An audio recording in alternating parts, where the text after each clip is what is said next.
7 de la mañana con 37 minutos, ya 7 con 37 minutos. En Punto Noticias, primera emisión, saludamos con el doctor Santiago Basaves, politólogo y docente universitario que ya está con nosotros. ¿Cómo está, doctor? Buenos días, bienvenido. Le Hola, saludamos a Alexis Moncayo, quien le habla a Licenia Espinel. Gracias por acompañarnos.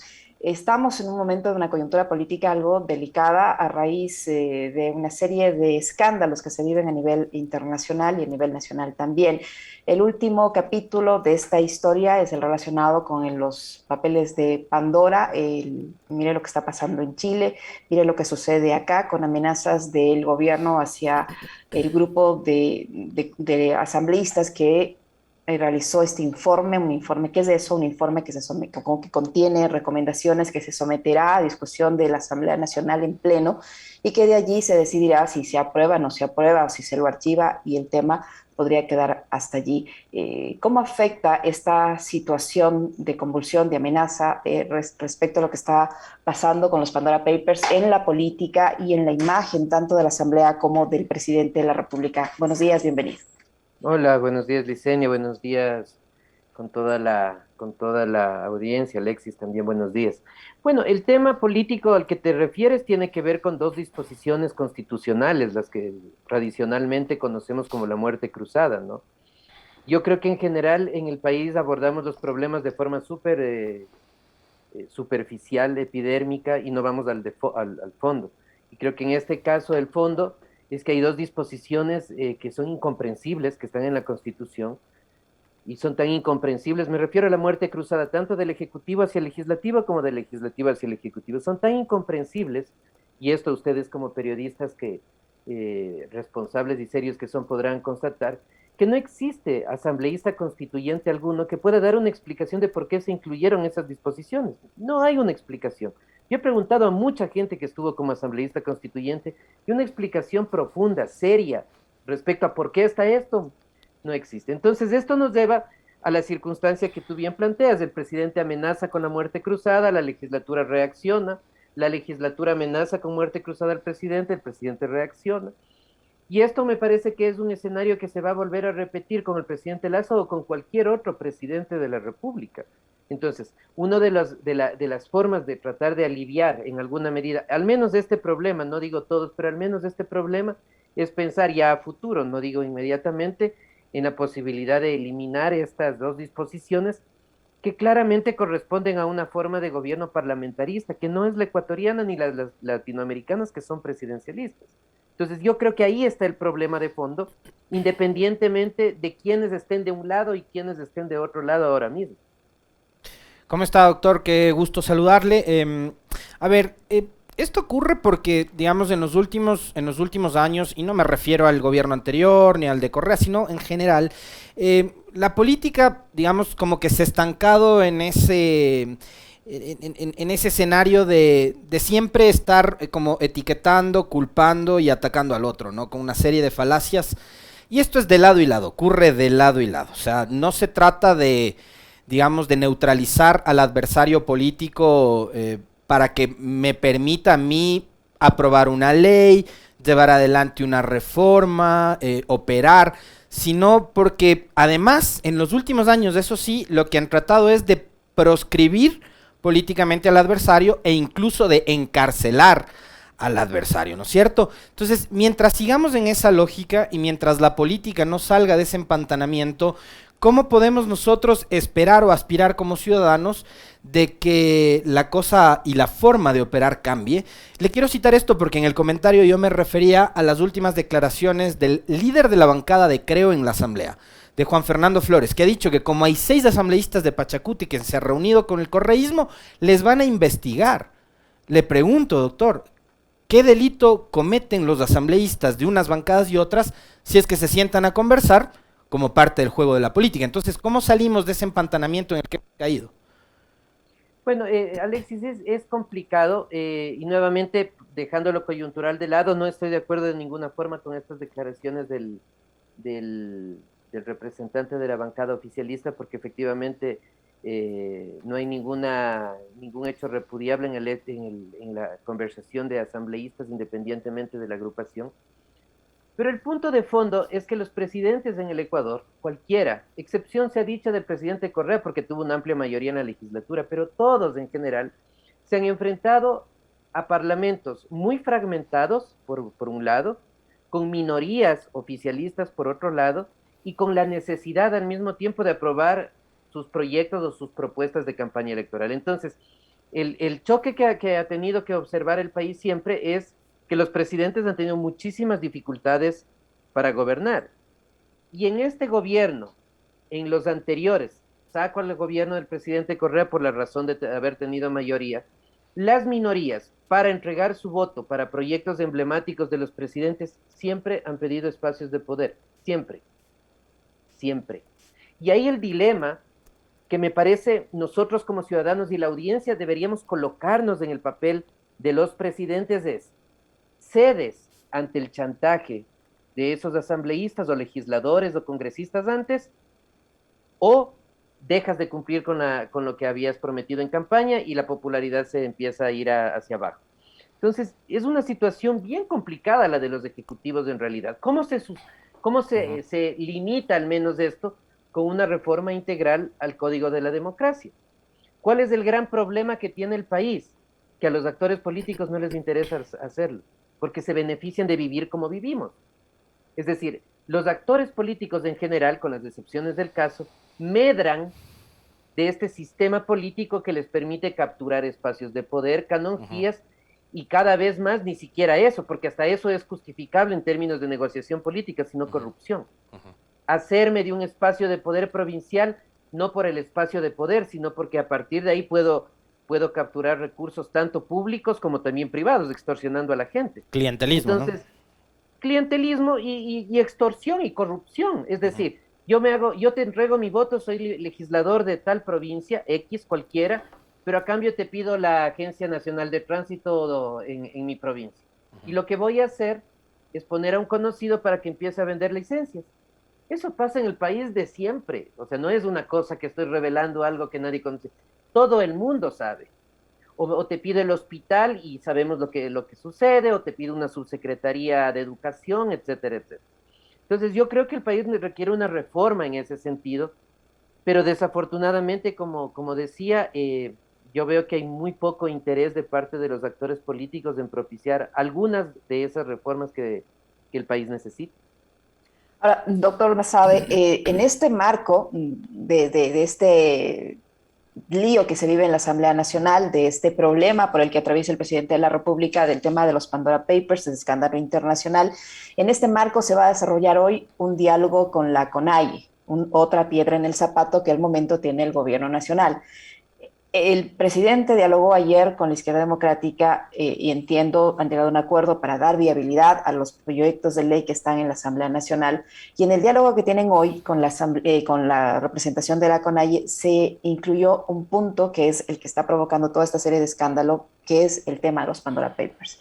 Con ese punto incluido en una agenda de 6 a los que tampoco el gobierno se ve abierto a dar trámite, ¿qué futuro le ve usted a este diálogo, al resultado que genera este diálogo y a la relación del gobierno con este sector de la población que es el sector indígena? Ninguna posibilidad favorable, desafortunadamente. Pero miren, amigos y oyentes, yo creo que un diálogo con la CONAIE tiene pocas posibilidades de llegar a acuerdos con el presidente Lasso, con el presidente Correa o con cualquier presidente. La CONAIE en general tiene actitudes extremistas, tiene actitudes poco realizables en la práctica. Porque si ahora la CONAIE presenta tensiones respecto al gobierno del señor Lasso y tienen sus argumentos, desde luego, en los 10 años del presidente Correa también sucedió lo mismo. Fue igualito. Y en los gobiernos anteriores también. Es decir, la línea de acción en general de la CONAIE y de Pachacuti es la oposición por la oposición, sin propuestas que sean lo suficientemente realizables y claras, y sin propuestas que vayan en beneficio del propio movimiento indígena, que desafortunadamente es quizás el sector más desprotegido que tiene el país históricamente, con temas claves como la desnutrición infantil, por ejemplo. ¿Dónde está acumulada la desnutrición infantil? En el sector rural, donde están indígenas y donde están campesinos. Esa debería ser una de las batallas de lucha del movimiento indígena y me parece que no es la más importante. Entonces, volviendo a tu pregunta, yo creo que hay pocas esperanzas de que salga algo favorable en la reunión del día de hoy.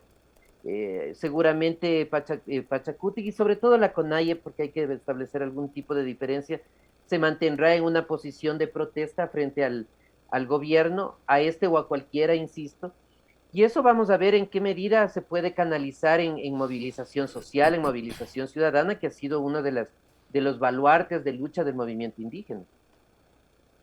Doctor, ahí a ver, yo coincido plenamente con usted y usted acaba de hacer, digamos, un diagnóstico que está totalmente apegado a la verdad. O sea, no podemos cegarnos en el hecho de que, a ver, como soy progresista, creo que la postura de la CONAIE es la que necesita el progresismo en este momento.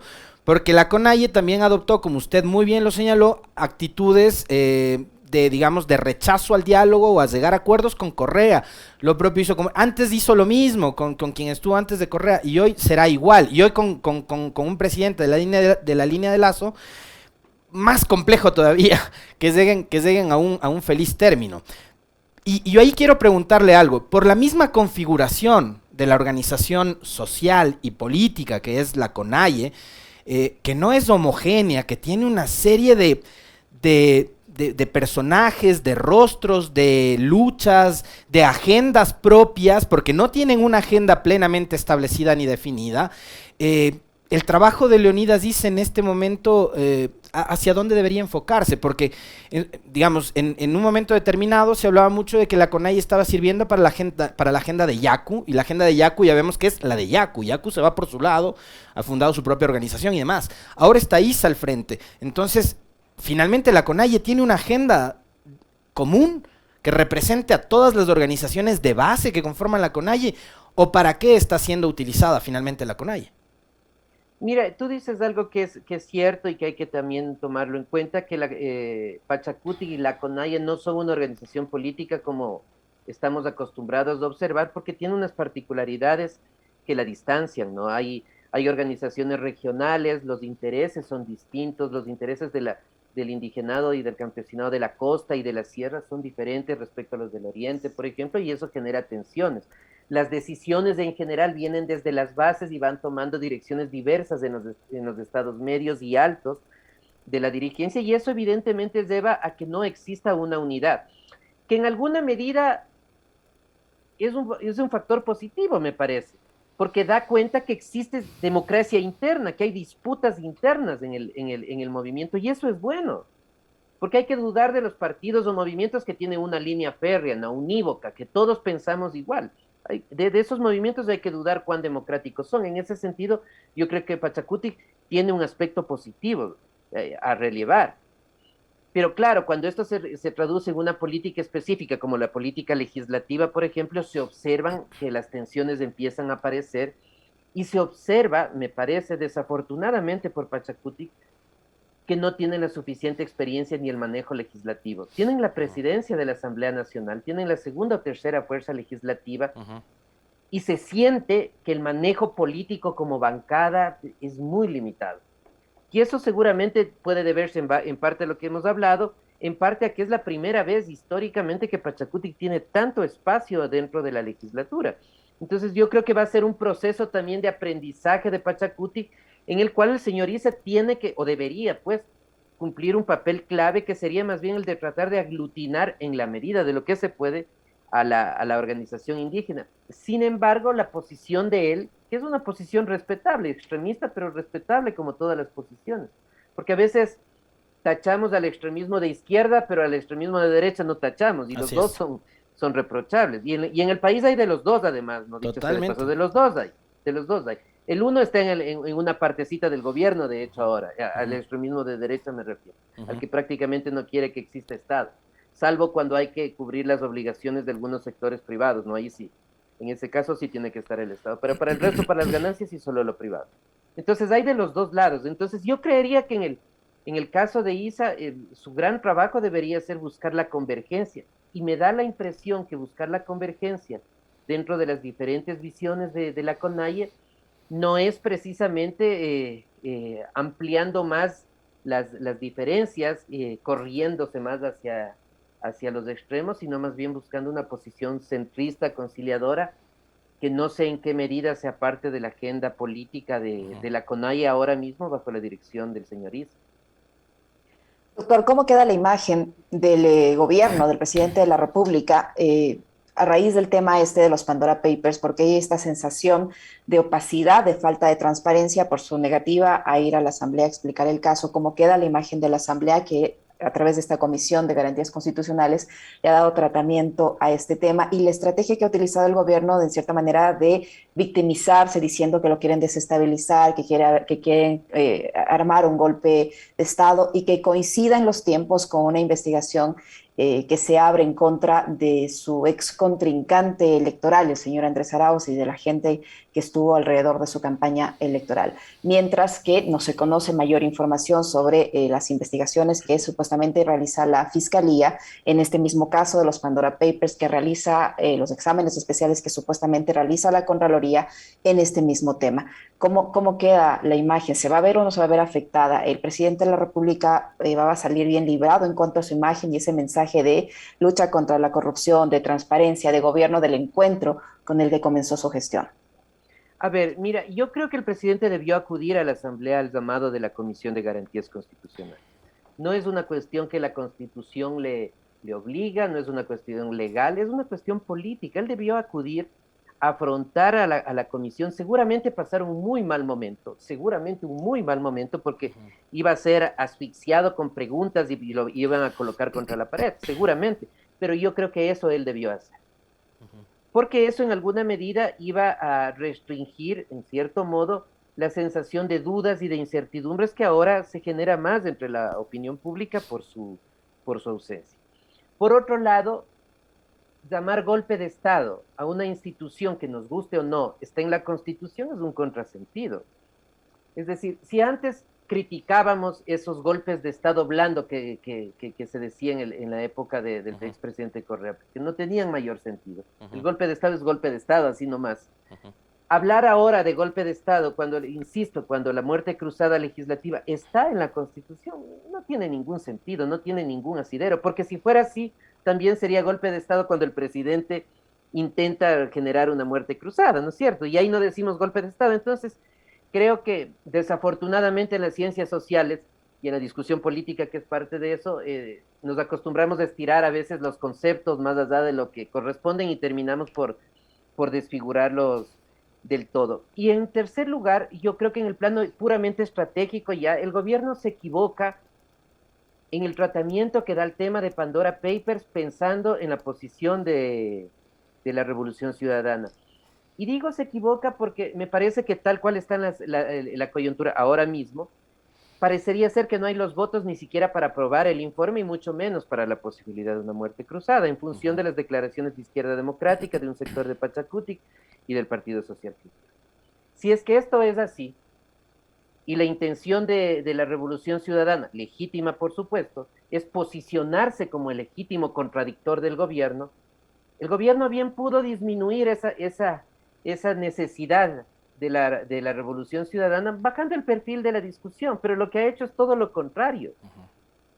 En general, las fuerzas políticas en el Ecuador son los mejores aliados y los mejores estrategas de la Revolución Ciudadana. La Revolución Ciudadana no necesita estrategas porque la oposición le hace todo el trabajo y gratis además, y lo hacen muy bien. Y me parece que este es uno de esos casos. Asumamos que el caso del señor Arauz tiene una cierta responsabilidad. Es un puro supuesto. Pero si tú lo planteas como una investigación a la Fiscalía al día siguiente del informe de la comisión, eso se presta evidentemente para que la gente dude más y termine confiando más en la Revolución Ciudadana, porque lo que uno ve desde afuera es aquí hay una persecución y hay una respuesta. Entonces, insisto, yo creo que en la lógica propia de hacer política de la Revolución Ciudadana, quienes más le favorecen en su posicionamiento son los actores de oposición, y en este tema de los Pandora Papers, creo que el gobierno nacional y algunos asambleístas, no solo de la bancada oficialista, sino de otros que, sin ser bancada oficialista, a veces representan más al gobierno que los propios asambleístas de Creo. Hay cosas en las que coincidimos y otras en las que discrepamos con el doctor Basabe.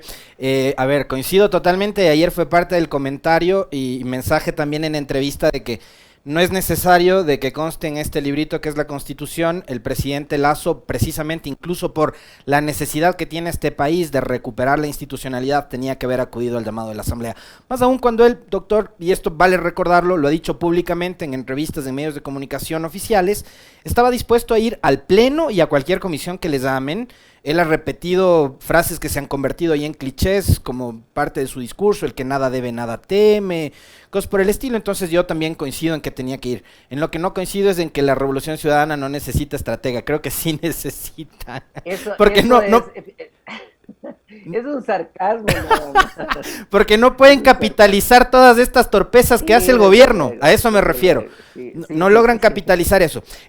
Pero a ver, ahí me queda una duda con respecto de lo que citaba en la pregunta Licenia. Esta apertura de investigación, que a mí me parece que es una fantochada por parte de la Fiscalía, que además es auspiciada y la reviven además una vez que Villavicencio postea un tuit, ¿no?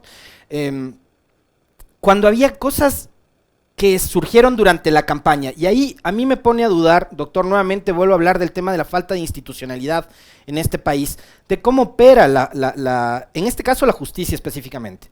A ver, ahora estamos hablando de un crowdfunding, que además no sabemos cuánto recaudó, y les acusan de enriquecimiento ilícito, ¿no? Acá no estamos hablando de fondos públicos, un crowdfunding, se crearon ahí por internet y empezaron a recoger donativos. Pero resulta que en campaña al señor Arauz y a la Revolución Ciudadana le inventaron el cuento del aporte del Ejército de Liberación Nacional desde Colombia. Pero resulta que además en ese entonces en plena campaña también viajaron fiscales de Ecuador y de Colombia, un país a otro, y montaron todo un show. Y resulta que de eso no hay ninguna investigación. Y ahí sí, o sea, me parece, nuevamente volvemos a ese escenario y a esa estrategia que montó el gobierno de Moreno de judicializar la política, de lo que el correísmo y algunos otros sectores también han denominado el lawfare, ¿no? De tratar de llevar el debate político a los tribunales de justicia. No vemos otro cambio, no vemos un cambio de estrategia en el gobierno de Lazo, vemos prácticamente la continuidad de lo que montó María Paula Romo, de lo que montaron Michelena, Santiago Cuesta, Roldán y todos ellos, con este tipo de ejercicios, porque fíjese usted, lo acaba de mencionar, coincide la apertura de esta investigación en contra de Arauz justo cuando sale el informe de los Pandora. Y yo le quiero citar y recordar a la audiencia también lo que fue parte del discurso del presidente Lazo cuando ganó la elección. Él dijo, en este Ecuador del encuentro yo no vengo con una lista para perseguir a nadie. Entonces, ¿en dónde queda el valor de la palabra presidencial también, doctor? ¿En dónde queda el valor de la palabra presidencial por un lado y en dónde queda también la actuación estratégica que debe tener una fiscalía y una fiscal? Porque más allá de que los jueces o los fiscales no lo digan públicamente porque no lo pueden hacer y es comprensible, el juez y el fiscal también opera con los tiempos. Y el juez y el fiscal opera también en función de las coyunturas políticas, de las coyunturas sociales. Y una decisión como la que estamos discutiendo, incluso si fuera real, tomada en un momento tan cercano a la decisión política desde la Asamblea genera al menos dudas. Entonces eso me parece que lleva nuevamente a la discusión histórica del país, ¿no? De siempre, que es en qué medida los poderes judiciales o el poder judicial, la fiscalía en este caso, tienen cierta autonomía, al menos relativa, respecto a los poderes políticos. Pero en el caso este que estamos discutiendo, efectivamente hay un Twitter y el Twitter inmediatamente degenera en un incentivo desde la fiscalía que, vuelvo a repetir, en política nunca hay, las coincidencias nunca se dan por nada, siempre tienen un trasfondo. Y esto a lo que lleva finalmente es a que el país siga con sombras o con dudas, mejor, respecto a la imparcialidad de la justicia, que debería ser uno de los principales puntos a cambiar en el caso de que se quiera tener una reactivación económica del país, como tanto lo demanda la ciudadanía. Doctor Basabe, tomando en cuenta las posiciones que han adoptado algunas bancadas en la Asamblea Nacional, ¿usted cree que estamos a instantes de ver una nueva conformación o la conformación de una nueva mayoría con la que el gobierno podría viabilizar o aprobar sus proyectos de ley que están ahora precisamente en la Asamblea Nacional? ¿Usted cree? No creo realmente que estos acercamientos con la izquierda democrática o la posición del Partido Social Cristiano respecto a los Pandora Papers pueda tener una incidencia más allá de lo puramente coyuntural. El Partido Social Cristiano también ha tenido históricamente una posición política de oposición, independientemente de quién sea el gobernante, eso hay que decirlo. En alguna medida han tenido la posición de Pachacuti, es decir, nos oponemos a todo y a todos, y a partir de eso generamos nuestro propio accionar político. Entonces, yo tengo serias dudas de que pueda existir un acuerdo mucho más allá de lo coyuntural, lo propio con la izquierda democrática, lo propio con un sector de Pachacuti. Me da la impresión que la posibilidad de la muerte cruzada desde la legislatura pierde espacio porque hay un sector de Pachacutic y un sector de la izquierda democrática que, asumiendo la posibilidad de una nueva elección en el cortísimo plazo, es decir, en el año entrante, saben perfectamente que sería casi imposible que vuelvan a ganar un asiento. Casi imposible. Un legislador de Pachacutic en Guayas no vuelve a ganar un asiento en 30 años. Un legislador de la idea en Guayas no vuelve a ganar un asiento en 30 años. Ahora lo que sucedió fue algo que ni ellos esperaban y que tiene que ver con el fenómeno Herbas y el fenómeno Yacu Pérez, que difícilmente se van a volver a repetir. Entonces yo creo que ese fue un desincentivo muy fuerte para mucha gente en Pachacuti y en la IDE para empujar más este carrito de la muerte cruzada desde la legislatura. Pero nuevamente, pensando en tu pregunta, yo no creo que eso vaya a generar una rearticulación profunda en la Asamblea Nacional, más aún si se toma en cuenta que ya no estamos a tanto tiempo de las seccionales. Hay un poquito más de un año, es cierto, no es ya, pero a medida que se va acercando ese proceso electoral, yo creo que los partidos van a empezar a tomar distancia del Ejecutivo, porque tradicionalmente en el país la peor insignia que puede tener un candidato es ser gobiernista. Así ha sido siempre. Y yo creo que eso también va a verificarse ya en el corto plazo, no solo respecto a la idea de Pachacuti o los social cristianos, sino incluso algunos legisladores que son parte de la bancada del BAN y que no son de Creo. Yo creo que ahí también va a empezar a haber desmembraciones, pensando en esta seccional que ya relativamente nos falta mucho. Yo quiero consultarle sobre dos cosas adicionales, doctor. La una es, el gobierno actualmente tiene un estratega político, alguien que le esté dando línea para la operación precisamente de carácter político, y quiero vincularle al tema de lo comunicacional, porque desde la comunicación también el gobierno ha cometido una serie de errores que son incontables. O sea, el último es el de este radar, ¿no? Mencionar que fue precisamente el portal digital del vocero del gobierno el que salió a hablar de un atentado y del uso de dinamita, y al siguiente día el ministro de Defensa a desmentirlo, decirle que nunca dio tal declaración, porque además mencionaron al ministro de Defensa. Entonces, por un lado eso, ¿no? O sea, el gobierno tiene también una hoja de ruta, tiene fijado, digamos, una estrategia desde lo político y comunicacional, o sigue, digamos, improvisando. Eso por un lado. Y lo otro, a pesar de todo el apoyo mediático que tiene Lazo, ¿usted siente que ya existe un desgaste de la imagen presidencial? Bueno, yo creo que no hay un plan de gobierno en el aspecto político, no hay una línea maestra a seguir lo que se puede hacer y lo que no se puede hacer. Eso es notorio en las diferencias de posición política que se notan al interior del gobierno, y eso evidentemente tiene una consecuencia en el plano comunicacional, porque si tú puedes tener un equipo de comunicación de primer nivel, pero si no te dan las ideas claras, es difícil que puedas operar. Entonces, la falta de una claridad en lo político me parece que es cada vez más notoria, y en lo comunicacional también, desde luego. Se hizo un cambio con Carlos Quijón en una posición media particular, porque no es el secretario de comunicación de la presidencia, es el vocero, pero al mismo tiempo lo es del presidente, y en algunos temas algunos ministros. Entonces, hay ahí una falta de coherencia, que insisto, la raíz está en la ausencia, me parece, de una estrategia muy clara en lo que se puede hacer en lo político. Y esto lleva al segundo tema. Naturalmente que hay un desgaste político del presidente, yo creo que sí, eso es. Quien le pueda decir al presidente que sus cifras siguen siendo del 70% o más, me parece que le está mintiendo.